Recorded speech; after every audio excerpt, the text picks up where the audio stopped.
Ahora vamos a hacer una distinción en lo que hablábamos de gratuidad. Una cosa son los trámites, o los pagos, mejor dicho, a cargo del Estado, o de los cuales se beneficiaría el Estado. Diferente es el pacto que puede hacer el trabajador con el abogado que lo representa.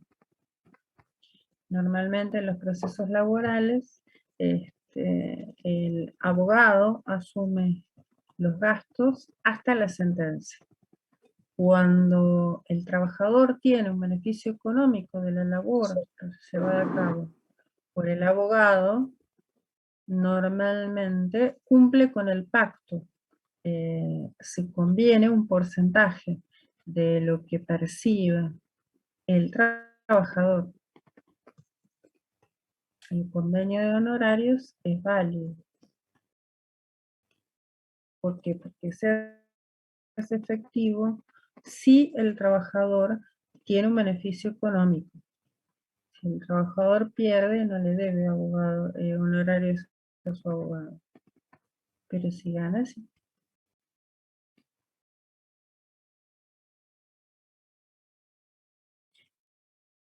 ¿Se entendió el principio de gratuidad?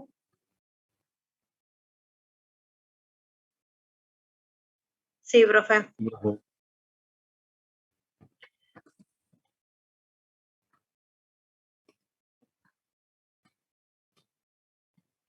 No sé, Diana, si me querías hacer una pregunta.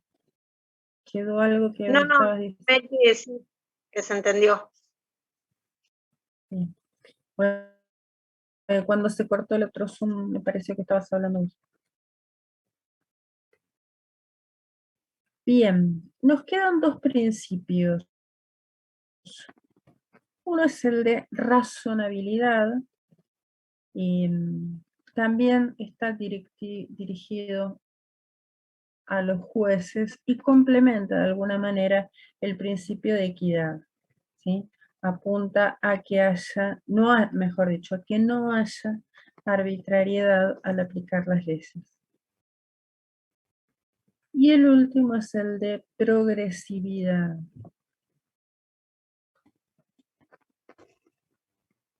Progresividad que implica que existen siempre la posibilidad de ampliar la tutela de los derechos de los trabajadores y de nunca disminuirlos.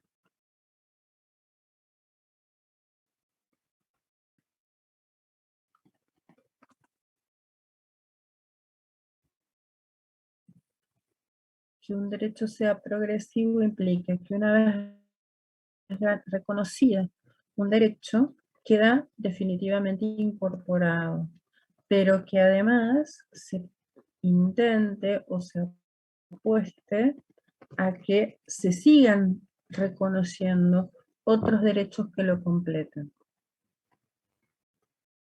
Profe, Sí, en caso de que un empleado trabaje en cierta empresa y esa empresa tenga como unos convenios donde están más a favor del empleador que del empleado, ¿se puede aplicar algo de esto como para generar una equivalencia o reclamar? sí, por supuesto que sí. Ahí vas a tener varias cuestiones a aplicar. Una de ellas es de que todas aquellas disposiciones que reduzcan los derechos del trabajador se van a tener por no escritas, y automáticamente se le van a aplicar a esa relación de trabajo las reglas que surjan de la ley de contrato de trabajo y del convenio colectivo aplicable a esa rama de actividad. Esto está, si mal no recuerdo, en el artículo 13 o 14 de la ley de contrato de trabajo. Solo busco y te lo digo.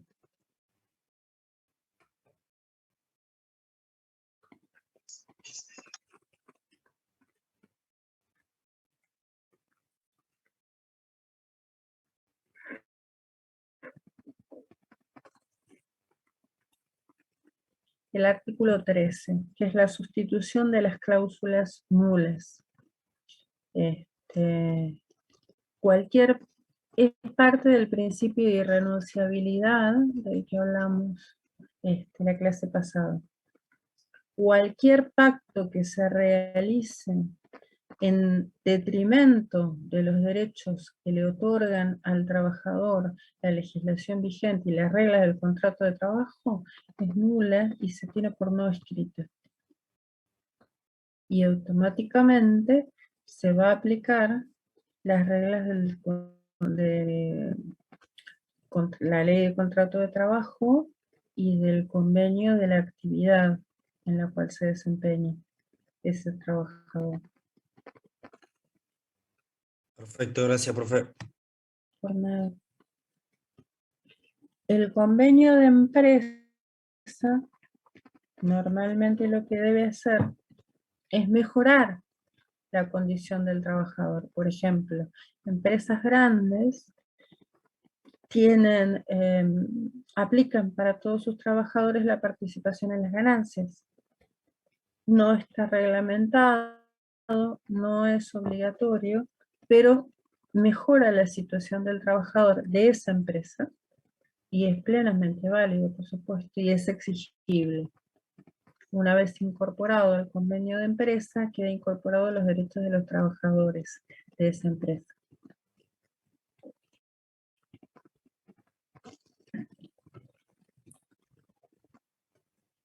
Bueno. Y nos queda un concepto del cual todavía no hablamos, que es el orden público laboral. A ver, el derecho del trabajo parte de una noción que es un dato de la realidad. Empleador y trabajador están en una situación de diferencia sustancial, de tal manera que el trabajador está en una condición de inferioridad con respecto a su empleador. Por esto, el derecho de trabajo genera desigualdades para intentar compensar esa desigualdad inicial. De tal manera que el orden público laboral es la condición que se genera a favor del trabajador, que podríamos decir que es el piso, es el mínimo de protección que va a tener el trabajador en su relación de trabajo.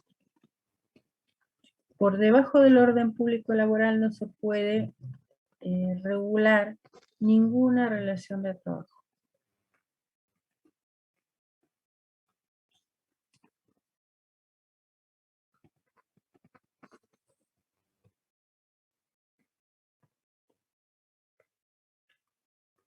Y ya vamos a empezar a analizar concretamente la ley de contrato de trabajo y los conceptos, ¿sí?, que la ley trae.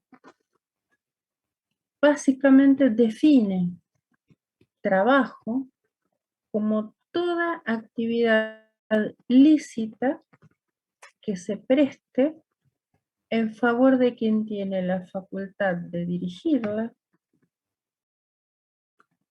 mediante una remuneración.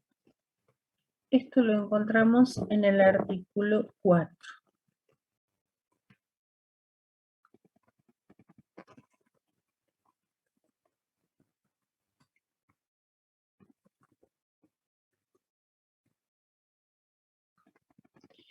En el artículo 5 se define a la empresa y al empresario. Empresa es la organización de medios personales, materiales e inmateriales ordenados bajo una dirección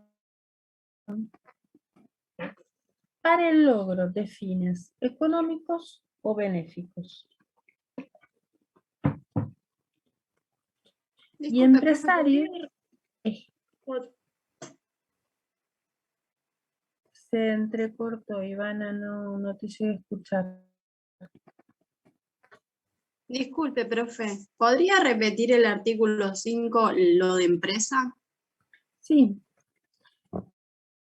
Empresa es la organización instrumental de medios personales, materiales e inmateriales ordenados bajo una dirección para el logro de fines que pueden ser económicos o benéficos. O sea, no necesariamente la empresa va a estar encaminada a conseguir un rédito económico. Como vimos en la clase pasada, una ONG puede tener empleados, puede tener trabajadores dependientes que perciben un sueldo.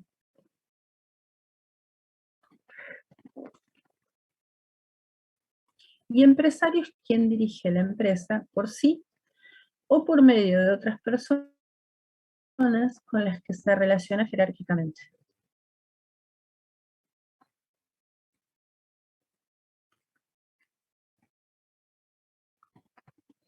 Y en el artículo 6 encontramos la definición de establecimiento, que es la unidad técnica o de ejecución, mediante el cual se logran los fines de la empresa. Entonces, la empresa es el conjunto que puede tener uno o más establecimientos que tiene una finalidad y una dirección común.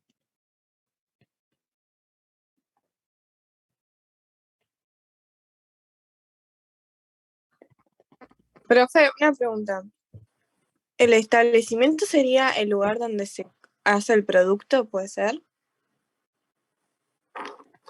A ver, un establecimiento puede ser una fábrica, ¿sí? Donde como vos bien decís, se produce, pero también puede ser las oficinas administrativas, puede ser un punto de venta.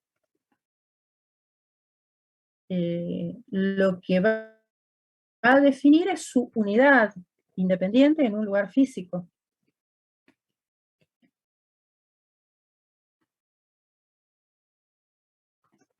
¿Se entiende? Sería como varios servicios, puede ser. No, vos pensá en una empresa. ¿Sí? Una empresa puede ser industrial y comercial, puede fabricar y vender. Entonces tiene 5 fábricas, cada una de ellas es un establecimiento. Puede tener locales de venta, cada uno de esos locales es un establecimiento. La empresa es el todo.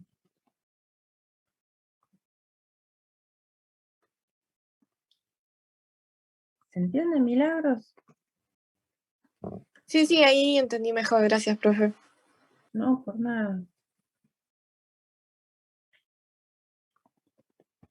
Bien, entonces vamos a empezar a pensar en la característica que nos interesa, porque es lo que define el trabajo regulado por la Ley de Contrato de Trabajo, que es el trabajo en relación de dependencia. ¿Sí? Entonces tenemos que ver de qué se trata la dependencia. Dijimos en la clase pasada que tenemos distintas formas de trabajo. Trabajo autónomo, trabajo familiar, trabajo benévolo.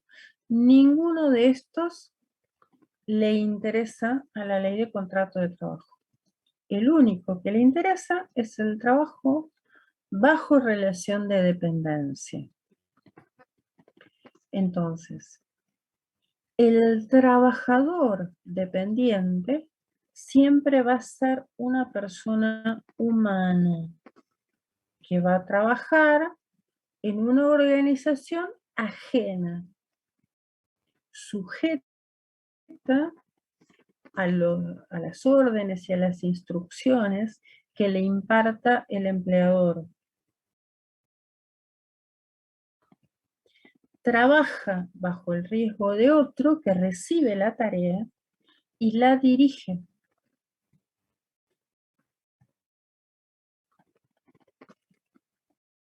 El trabajador pone a disposición del empleador su fuerza de trabajo y se va a someter a sus directivas y a sus instrucciones. Por otra parte, el empleador se compromete al pago de la remuneración pactada y a otorgar al trabajador condiciones dignas y seguras de trabajo.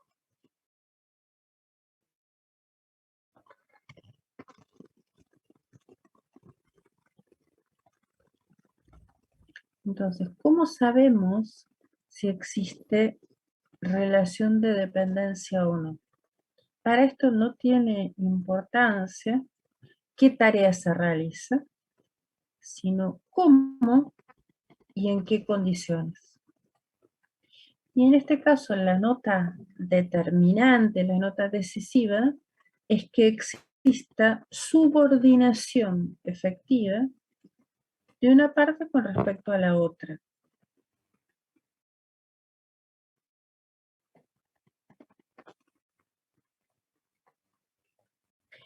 Y vamos a hablar de una triple subordinación. Profe, ¿cómo Hay es tres entonces, aspectos. ante la pregunta que dice cómo sabemos si existe relación de dependencia? Porque no me quedó claro. ¿Cómo se presta la tarea y en qué condiciones? Y acá, lo importante es que exista subordinación de una parte con respecto a la otra. Buenísimo, gracias. Como les decía, hay tres aspectos en los cuales se verifica la subordinación. Existirá una subordinación jurídica. Esta es la facultad que va a tener el empleador de dar instrucciones a sus trabajadores. Esto es, dirigir la conducta del trabajador hacia el cumplimiento de los objetivos de la empresa.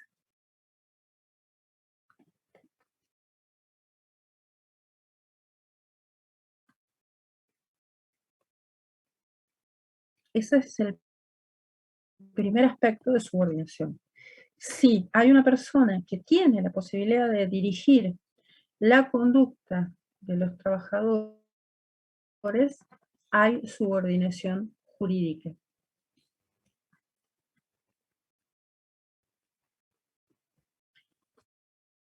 Un segundo aspecto es la subordinación técnica.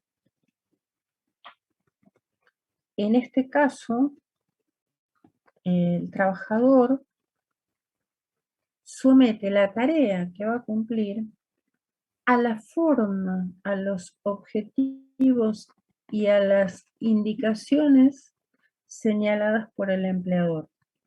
Y en este caso, la subordinación técnica será menor, mucho menor, cuanto más calificado profesionalmente sea el trabajador. ¿Cómo es eso último, profe? Si el trabajador es un profesional, por ejemplo, imaginemos una empresa constructora que tiene como empleado un arquitecto. No va a tener que darle muchas instrucciones técnicas. Se lo contrata para el diseño de los planos, para el desarrollo de obra. Ahora, sobre el cómo hacer ese plano, cómo calcular, por ejemplo, materiales o cimientos, forma de construir un edificio, no va a recibir instrucciones. ¿Sí? Entonces, la dependencia técnica de un trabajador altamente calificado es mucho menor que la de un trabajador que, pongamos por caso, un aprendiz o un operario de maquinarias. ¿Se entiende? La necesidad de indicar cómo, desde el aspecto técnico, realizar la tarea, es mucho menor cuanto más capacitado esté el trabajador. En una empresa textil a un cortador profesional, lo único que le tienen que dar es la moldería. Le tiene que decir cómo tomar la tijera o cómo utilizar la máquina de corte.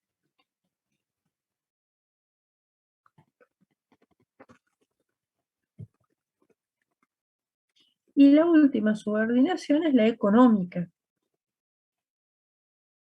El trabajador recibe la remuneración pactada, pero no va a participar de los beneficios.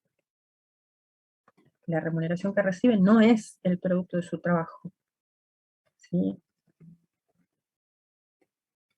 Sí, Candela. Ahora terminamos con este y repito. Con el trabajador se pacta una remuneración que satisface su pretensión, pero que no es el resultado directo de su trabajo.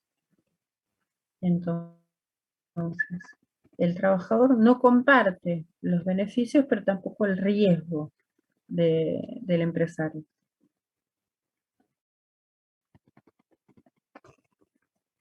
Y lo de la subordinación jurídica implica que el empleador tiene la posibilidad de dirigir la conducta del trabajador. Por ejemplo, ya no hablamos del aspecto técnico, sino de decir, bueno, el horario de trabajo es tal, se tiene que presentar 5 minutos antes para comenzar la tarea en el horario pactado, el lugar de trabajo es tal, no, pero bueno, a partir de mañana tiene que cumplir tareas a 3 cuadras en el otro establecimiento. ¿Sí? De esto hablamos con subordinación jurídica. El indicar a través de instrucciones y que el trabajador cumpla las instrucciones recibidas. Eso es la subordinación jurídica. Bien, muchas gracias. No, por nada, Candela. Bien, ¿se entendió el concepto de dependencia? Para que exista dependencia necesitamos que exista subordinación. La segunda subordinación, Sergio, es la técnica. La facultad referida a la tarea concreta de indicar cómo se va a realizar esa tarea en particular. La subordinación es triple, es jurídica, es técnica y es económica.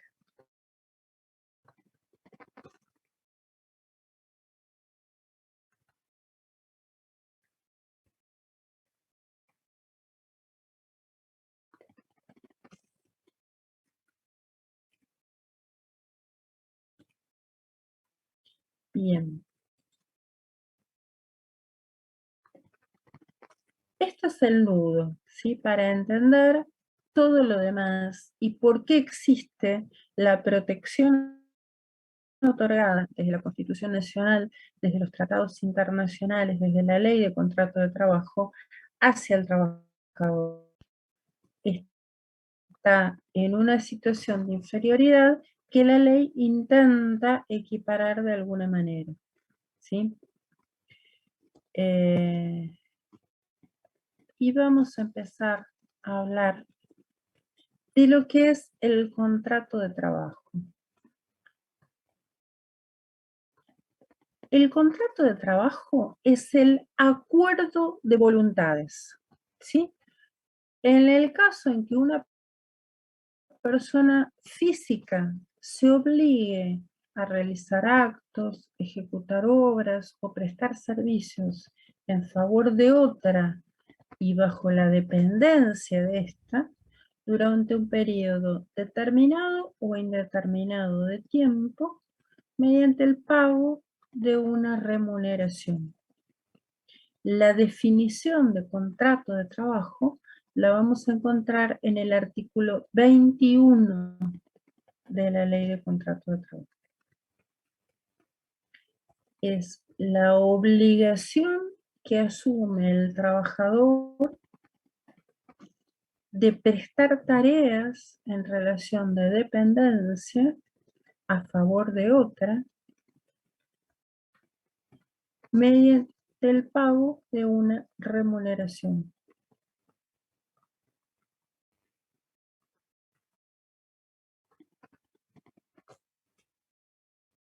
Profe, ¿cómo dijo? Obligación que asume el trabajador de prestar tareas en relación de dependencia. A favor de otra que le va a pagar una remuneración.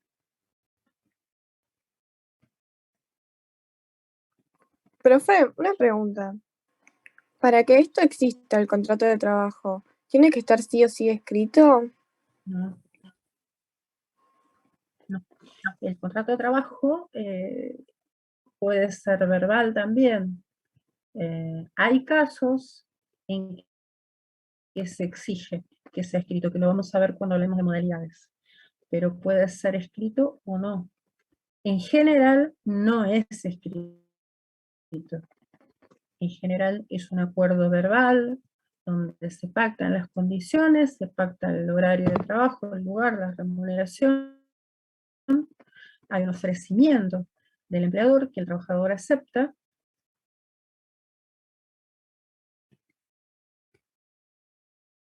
y ya está. A partir de ese momento surge la obligación del empleador de registrar ese contrato de trabajo mediante el alta temprana en la AFIP.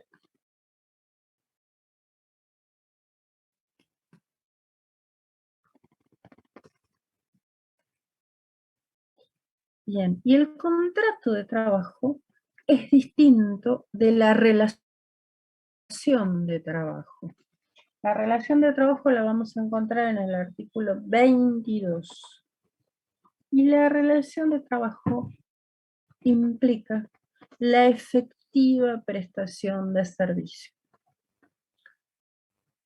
El artículo 22 dice que habrá relación de trabajo cuando una persona realice actos, ejecute obras o preste servicios en favor de otra, bajo la dependencia de ésta, en forma voluntaria y mediante el pago de una remuneración. Entonces, contrato de trabajo es el acuerdo, es la obligación asumida. Relación de trabajo es el efectivo cumplimiento de esa obligación asumida.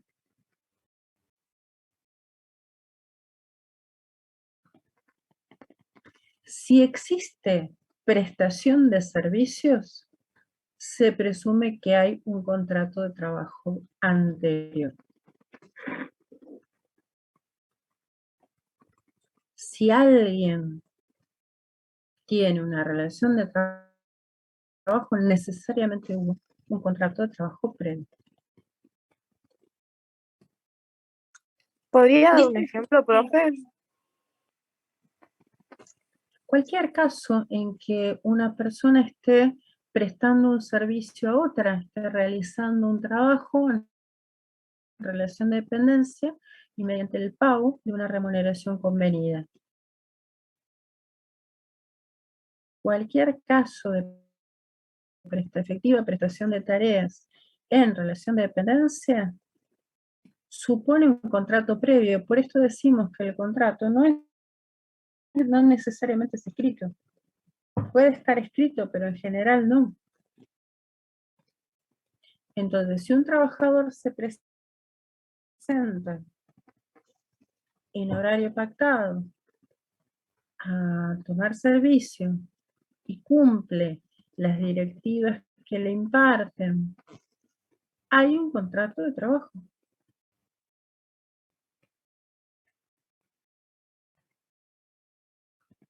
Ahora, puede ocurrir que haya contrato de trabajo y nunca exista relación de trabajo.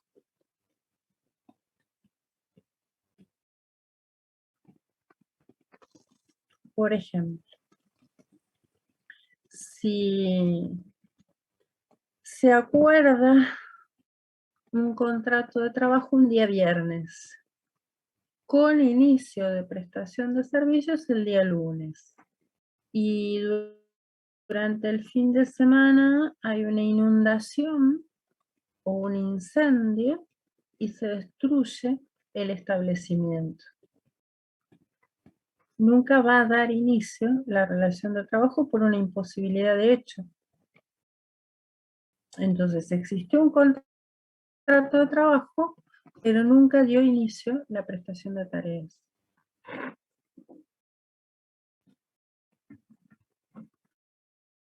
¿Se entendió? Por eso distingue la ley entre contrato, que es la obligación, y relación, que es la efectiva prestación de tareas.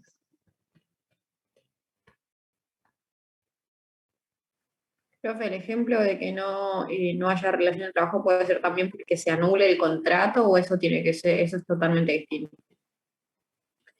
Y que se anule el contrato, ahí ya hay una decisión de no cumplir y tendremos que ver por qué, cómo se determina esa anulación, pero sí, también puede ser. Las partes desistan del contrato, podría ser. Perfecto, gracias. Sería más Disculpe, complejo, pero puede ser.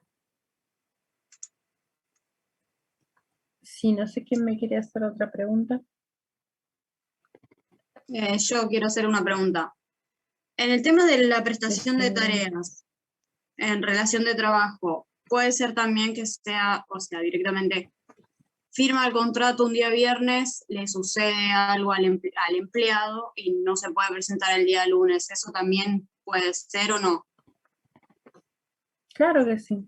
Es cualquier circunstancia que impida la prestación de tareas. Sí, sí. También es un ejemplo.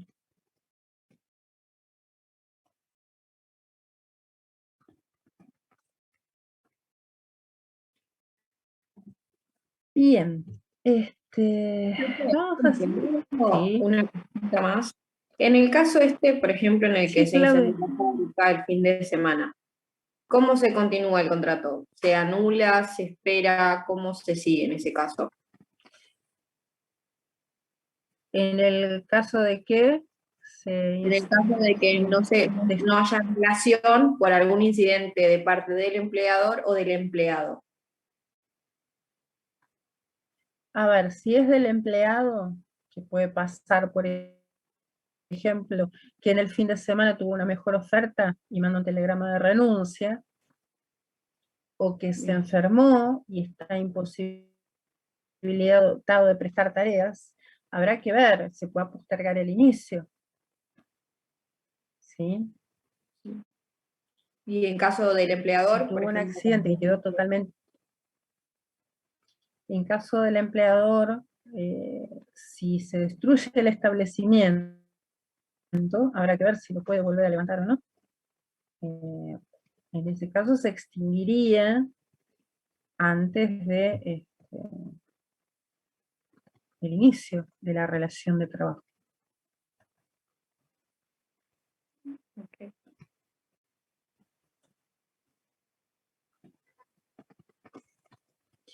En el caso del incumplimiento de un contrato, antes de que se inicie la efectiva prestación, puede ocurrir que se dé lugar a una indemnización a favor del trabajador. ¿Sí? Será lo que resulte del convenio colectivo de trabajo aplicable a la actividad, y hay un mínimo que es de un mes de la remuneración pactada. Entonces, hay una imposibilidad total de otorgar tareas. Bien, en ese caso corresponde una indemnización a favor del trabajador.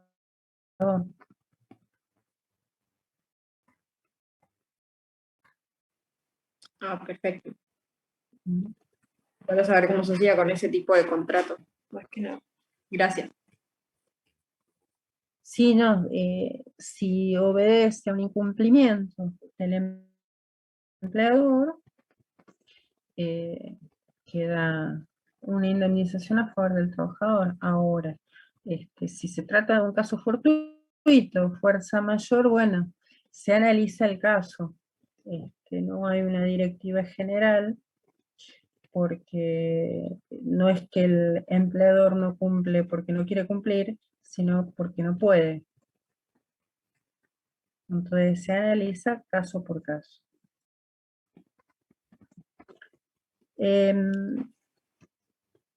Tenemos que empezar con los elementos del contrato de trabajo, pero se nos está por terminar esta reunión de Zoom. Son y 20. ¿Les parece que cerremos esta reunión acá y volvemos a conectarnos y 35? Así les doy un descanso. Bueno, Sí, profe. Buenísimo, profe. Genial, profe. Profe, Bueno. Sí, decime. a mí me quedó una pregunta dando vuelta. Cuando usted dijo que el contrato de trabajo puede ser verbal o escrito, en el caso de que sea verbal, ¿cómo se comprueba después de que fue dicho de tal manera? Por el cumplimiento, por la relación. A ver, como dije antes, a partir de que se acuerda el contrato, la obligación que sigue es la del empleador de registrarlo. En el alta temprana de NAFIP tiene que figurar el inicio, la remuneración pactada, la categoría profesional del trabajador. ¿Sí? De todas maneras, les dije uno de los principios, que es el de primacía de la realidad. En caso de que lo escrito difiera de los hechos, prevalecen los hechos. Y por otra parte, la pauta la va a dar la relación de trabajo, la efectiva prestación de tareas y la remuneración recibida.